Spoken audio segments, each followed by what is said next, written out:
I'm on the return pass of my row with this gray color.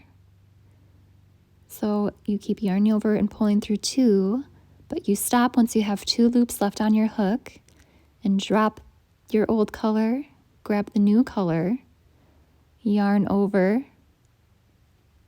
and then pull through those 2 loops. And now I'm ready to use my new color on the next row. And then I'm just getting that old color out of the way while I work into my next stitch. And so now I have my white color, and I'm on the return pass with my white. So I'm yarning over and pulling through 2 until 2 loops are left on my hook, dropping that color, grabbing the new color. So I'm going back to my gray, yarn over, and pull through both loops.